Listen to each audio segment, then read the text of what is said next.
नमस्कार साथियों, आगाज़ के ऑनलाइन प्लेटफॉर्म पे आप सभी का स्वागत है।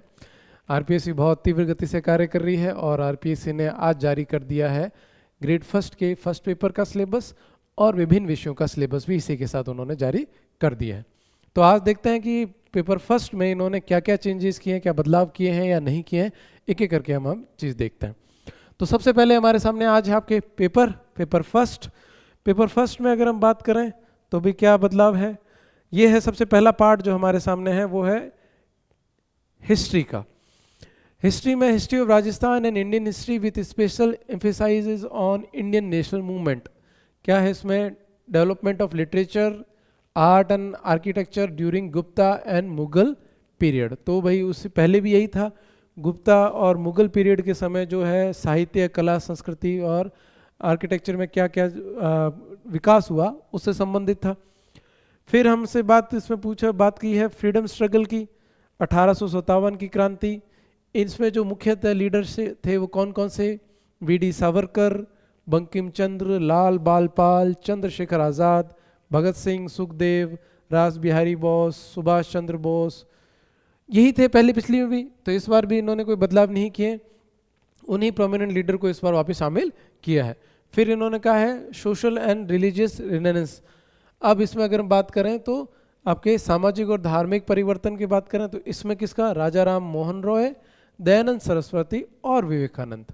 तो पिछली बार भी इन्हीं को ही पेपर फर्स्ट में शामिल किया गया था। फिर अगर हम बात करें तो ये नेशनल मूवमेंट में किसमें? Mahatma Gandhi, special reference to Mahatma Gandhi, Jawaharlal Nehru, Vallabh भाई पटेल, मौलाना आज़ाद और बी आर अम्बेडकर। तो पिछली पेपर में भी यही शामिल थे। और ancient culture and civilization of Rajasthan, इसमें कालीबंगा, आहाड़, गणेश्वर और बैराट। तो अब तक हमने देखा कि भारत के इतिहास में भी किसी प्रकार का कोई परिवर्तन नहीं किया गया है। अब बात करते हैं राजस्थान के इतिहास के संदर्भ में। तो राजस्थान के इतिहास के संदर्भ में आप देखोगे तो हमारे किससे? गुर्जर प्रतिहार। अच्छा, कहाँ से? 8वीं से 18वीं शताब्दी तक गुर्जर प्रतिहार, अजमेर के चौहान और दिल्ली सल्तनत के साथ संबंध किसके? मेवाड़, रणथंभौर, जालोर। तो यही पहले था। और राजस्थान और मुगल में कौन से विशेष मुगलों के साथ संबंध में अगर हम बात करें तो राणा सांगा, महाराणा प्रताप, मान सिंह आमेर के, चंद्रसेन, राय सिंह ऑफ बीकानेर और राज सिंह ऑफ मेवाड़। इनके संबंध मुगलों के साथ, तो यही पिछले पेपर में शामिल था। ठीक है। फिर है history of freedom struggle in Rajasthan. तो 1857 की क्रांति और राजनीतिक परिवर्तन जिसमें उनके प्रजामंडल आंदोलन और किसान एवं जनजातीय आंदोलन इसमें शामिल किए गए हैं। और इंटीग्रेशन, राजस्थान का एकीकरण, सोसाइटी एंड रिलीजन। पिछली बार ये भी संभावना जताई जा रही थी, कह रहे थे कि इस बार हो सकता है इनको हटा दिया जाए, तो इस बार किसी को नहीं हटाया है। लोक देवता और देवियां हैं इसमें, राजस्थान के संत हैं इसमें, और राजस्थान के अपने टेम्पल, किले, महल और पेंटिंग्स जो है इसमें शामिल की गई है। पेंटिंग के विभिन्न स्कूल्स, फेयर एंड फेस्टिवल के मेले त्यौहार पूछेंगे, customs, dresses and ornaments, folk music and dances, language and literature. तो वही पुराना सिलेबस इसमें राजस्थान के इतिहास में भी वही का वही रखा गया है। अब बात करते हैं मैथ रीजनिंग में क्या चेंज किए हैं। तो अगर हम बात करें मैथ रीजनिंग में तो यहाँ मेंटल एबिलिटी के रीजनिंग से संबंधित है, तो वही आ रहा है आपका एनालॉगी है, सीरीज है, कोडिंग डिकोडिंग है, ब्लड रिलेशन है, लॉजिकल वेन डायग्राम्स है, अल्फ़ाबेट टेस्ट है, number ranking, time sequence test, mathematical operations, arithmetical reasoning, data interpretation, data sufficiency और क्यूब्स एंड डाइस। ठीक है, पिछली बार भी यही था। स्टैटिक्स में आ गया इसमें कलेक्शन ऑफ डेटा, आंकड़ों का संग्रहण, प्रस्तुतिकरण, ग्राफिकल रिप्रेजेंटेशन ऑफ डेटा आ गया। फिर आ गया आपके केंद्रीय प्रवृत्ति के माप, central tendency, mean, mode, median of ungrouped and grouped data. तो अपने सांख्यिकी में भी किसी प्रकार का कोई परिवर्तन नहीं किया गया। रही बात गणित की, तो इसमें भी वही आपके नेचुरल, रेशनल और irrational number, real number and their decimal expansions, operations and real numbers, law of exponents of real numbers, rational numbers and their decimal expansions. zeros of polynomial, relationship between zeros and coefficients of polynomial, division algorithm of polynomial, algebraic method of solution of pair of linear equations in two variables. पिछले paper में भी यही शामिल था, एक भी शब्द इन्होंने अभी तक किसी में भी चेंज नहीं किया है। अब मेंसुरेशन की बात करें तो इसमें इन्होंने surface area of cuboid, cube, right circulation cylinder, right circulation cone sphere, volume of cuboid cylinder, right circulation cone and sphere, surface area of volume and combination of solid, conversion of solid from shape to another. तो अब तक हम जो syllabus देख रहे हैं इसमें किसी प्रकार का इन्होंने परिवर्तन नहीं किया है। रही बात हिंदी की, हिंदी में भी देखते हैं हमारे सामने वही है, संधि, संधि विच्छेद, उपसर्ग प्रत्यय, अनेकार्थक शब्द, विलोम शब्द, समनुत, भिन्नार्थक शब्द, शब्द शुद्धि, वाक्य शुद्धि और अंग्रेजी के पारिभाषिक शब्दों के समानार्थक हिंदी, और वो भी केवल क्या लिखा है, केवल प्रशासनिक शब्द। ठीक है, हमें हमारे सिलेबस की एक एक लाइन याद होनी चाहिए। हर प्रतियोगी का जो ये पहला फर्ज बनता है कि वो अपने सिलेबस को अच्छी तरह से याद करें, ध्यान रखें। और रही बात इंग्लिश की तो वही है, tense, sequence of tense, voice, active, passive, narration है, direct indirect, use of article and determiners, use of prepositions, correction of sentences including subject, verb, agreement, degree of adjectives और connectives, glossary of official and technical terms. ठीक है, इसमें आपको इसका Hindi version पता चलेगा। Antonym, synonyms हैं, forming new words by using prefix and suffix और वर्ड्स फ्रॉम ऑफन कंफ्यूज्ड।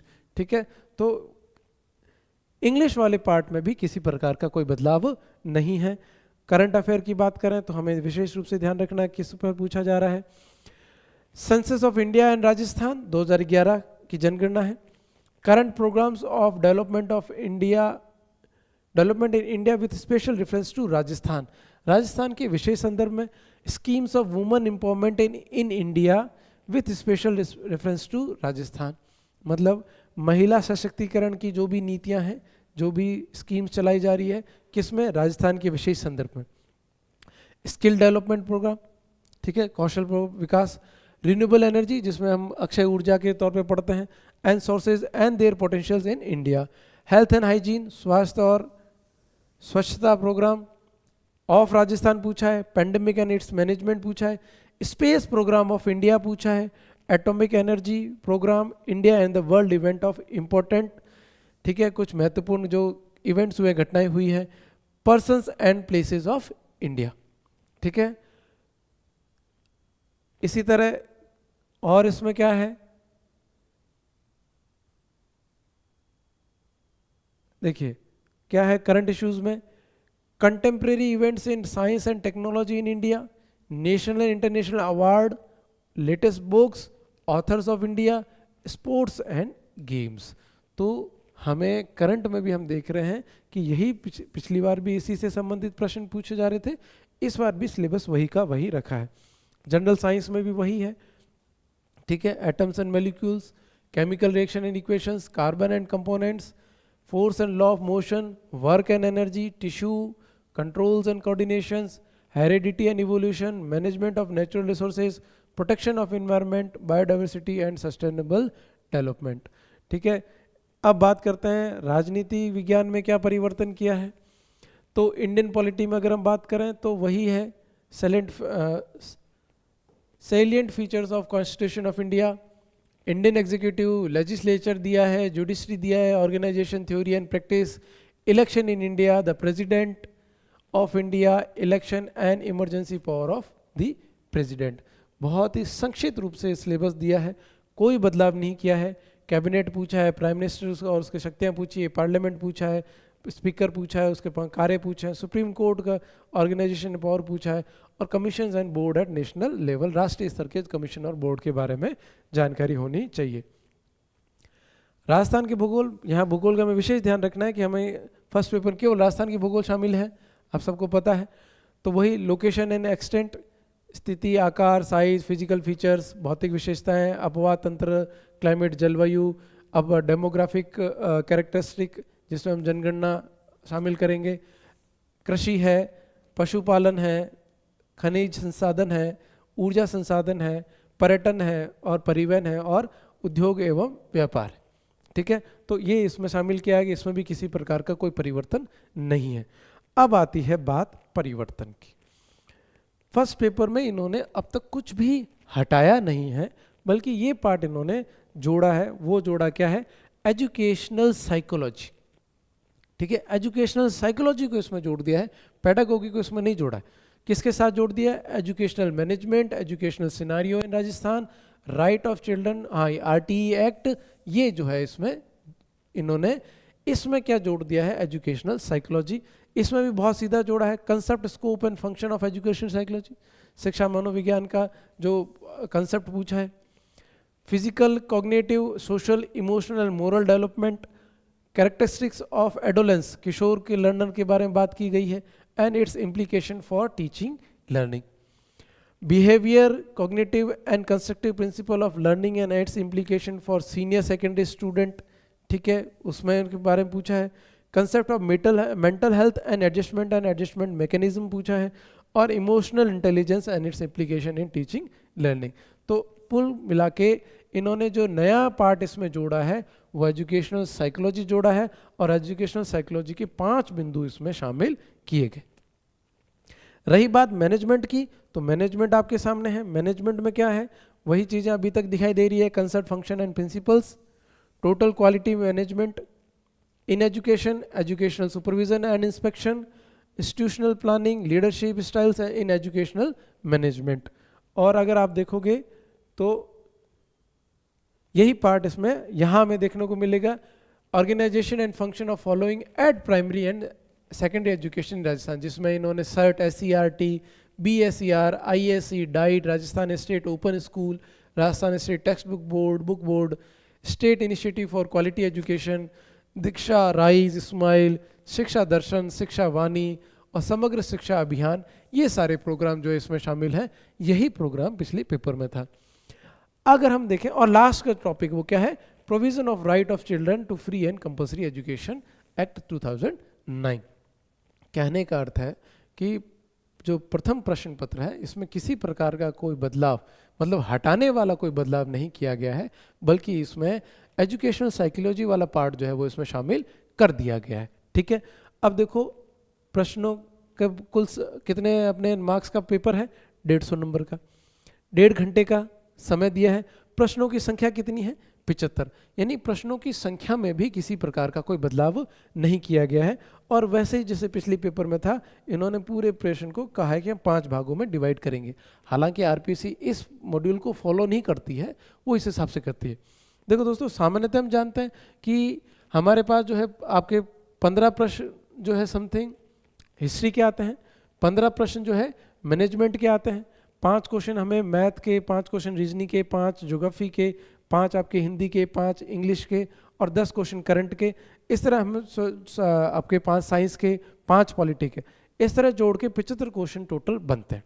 ठीक है, अब इन्होंने जो पैटर्न था फर्स्ट पेपर का, उसमें ये बदलाव किया कि 10 नंबर की एजुकेशनल साइकोलॉजी इसमें जुड़ेगी। क्योंकि देखो दोस्तों, अब तक का जो पैटर्न रहा है, अगर हम प्रश्न पत्र फर्स्ट और सेकंड दोनों को देखें तो साइकोलॉजी वाला पार्ट जो है वो आपके सब्जेक्ट के साथ आता था, और पहले ये पैटर्न रहता था कि 120 नंबर के आपके सब्जेक्ट और 30 नंबर की साइकोलॉजी आती थी। लेकिन पिछले पेपर में यदि हम देखें तो ये 130 नंबर का सब्जेक्ट हो गया था और 20 नंबर के आपके साइकोलॉजी वाला पार्ट हो गया था। तो अब हम ये मान के चलते हैं कि साइकोलॉजी और पेडागोजी वाला पार्ट टोटल अब 20 नंबर का ही मान के चलो, 20 प्रश्नों का ही मान के चलो। तो इसमें से 10 प्रश्न तो आपके आ जाएंगे पेपर फर्स्ट में, और 10 प्रश्न जो है आपके रह जाएंगे पेपर सेकंड, यानी विषय के साथ। अब यहाँ इन्हें ये 10 क्वेश्चन एडजस्ट करने हैं। तो ये 10 क्वेश्चन जो हमें लगता है वो ये लग रहा है कि आपके मैनेजमेंट वाला पार्ट, क्योंकि इन्होंने मैनेजमेंट के साथ दिए हैं, तो मैनेजमेंट के जो 15 प्रश्न आते हैं तो संभावना ही बनती है कि 5 प्रश्न इस बार कम आएंगे, यानी 10 प्रश्न आएंगे। और 15 ही प्रश्न वाला पार्ट जो हिस्ट्री का है, तो हो सकता है कि हिस्ट्री के पार्ट में जो है प्रश्न जो है 10 कर दें या 12 कर दें, 3 प्रश्न वहाँ कम हो जाए और एक आधा प्रश्न जो है बाकी के साथ एडजस्ट कर देंगे। ऐसा अगर कुछ बदलाव होता है तो हम जल्दी आपके सामने, जैसे आरपीएससी अगर ऐसा कोई बदलाव हमारे सामने रखती है तो हम आपको यूट्यूब हमारे चैनल के माध्यम से आपको बता देंगे। अब कहने की बात क्या है कि वैकेंसी आ चुकी है, फॉर्म भरे जा चुके हैं, अब आपका बदलाव के साथ सिलेबस जारी कर दिया गया है। तो आरपीएससी तो अपना काम तीव्र गति से कर रही है। अब जिम्मेदारी आपकी है कि आप जो है अपने कार्य की गति को बढ़ाएं और सिलेबस को पूरी तरह ध्यान में रखते हुए अपनी तैयारी को धार दें। ठीक है, पेपर फर्स्ट और सब्जेक्ट यानी ग्रेड फर्स्ट का फर्स्ट पेपर और सब्जेक्ट में किसका, ज्योग्राफी और हिंदी, इनकी टेस्ट सीरीज जो है आगाज ऐप पर चल रही है। ठीक है, फर्स्ट पेपर की टेस्ट सीरीज कंप्लीट हो चुकी है 1.0, हिंदी की कंप्लीट हो चुकी है, ज्योग्राफी जो है अपने उनके उसका एक पेपर बाकी है। ठीक है, इन सभी के पेपर आपको आगाज प्लेटफॉर्म ऐप पर उपलब्ध मिल जाएंगे सारे के सारे। और अभी हम लोग जल्द ही जारी तैयारी शुरू करेंगे किसकी, पेपर टेस्ट सीरीज 2.0 की। ठीक है, तो आप सभी लोग जो है आगाज ऐप के माध्यम से ऑनलाइन और आगाज इंस्टीट्यूट के माध्यम से ऑफलाइन इन तीनों की टेस्ट सीरीज ज्वाइन कर सकते हैं। हमारी टेस्ट सीरीज के आप रिव्यूज पढ़ सकते हैं। अब तक के जो हमारे प्रश्न है, बेस्ट टेस्ट सीरीज जो हमने बहुत मेहनत के साथ टेस्ट सीरीज जो है आपको उपलब्ध करवाई है। तो तीनों ही part, first paper, geography subject और हिंदी की टेस्ट सीरीज जो है आगाज ऐप पर और आगाज इंस्टीट्यूट ऑनलाइन और ऑफलाइन दोनों माध्यम से अवेलेबल है। और अब ये हमारी जिम्मेदारी है कि हम आपको बेस्ट कंटेंट दें और हम आपको इस तरह के प्रश्न जो है आपके सामने उपलब्ध करवा रहे हैं कि आपको 100% प्रश्न जो है वो हमारे अपने टेस्ट सीरीज से ही देखने को मिलेंगे। रही बात कि पेपर कब होगा, तो आप ये मान के चलो जिस गति से पेपर आरपीएस की तैयारी कर रही है, तो मई अंतिम सप्ताह या जून प्रथम सप्ताह में आपका पेपर होने की पूर्ण संभावना है। दूसरा जो दिमाग में प्रश्न है, क्या पदों की संख्या बढ़ेगी, तो देखो पदों की संख्या बढ़ेगी या नहीं बढ़ेगी ये हमें बीच में सूचना मिल जाएगी। ये तय है कि इस समय परीक्षा होनी है तो होनी है। ठीक है, पदों की संख्या बढ़ेगी तो बीच में बढ़ जाएगी, और ये भी हो सकता है कि पदों की संख्या परीक्षा होने के बाद में भी बढ़ जाए। तो ये तो तय है कि संख्या 100% बढ़ेगी, लेकिन हम इस उम्मीद में बैठे रहें कि पदों की संख्या बढ़े और आप तैयारी शुरू करें, तो ये मान के चलो कि आप रेस में बहुत पीछे और फिर सिलेक्शन होना संभव नहीं है। ठीक है, तो इन चीज़ों को बिल्कुल ध्यान रखें। आपका यदि किसी प्रकार का प्रश्न और भी हो इससे संबंधित, तो आप जो है नीचे कमेंट कर सकते हैं, आपको उसका जवाब मिलेगा। ठीक है, और हमारी ये जो पहल अगर आपको पसंद आ रही है तो हमारे यूट्यूब चैनल को आप सब्सक्राइब करें और लोगों तक ये पहुंचाने का प्रयास करें। आरपीएससी और भी जो भी इससे संबंधित सूचनाएं उपलब्ध करवाएगी तो हम वो लेकर आपके सामने प्रस्तुत होंगे। ठीक है दोस्तों, धन्यवाद। मिलते हैं ज्योग्राफी के सिलेबस के साथ।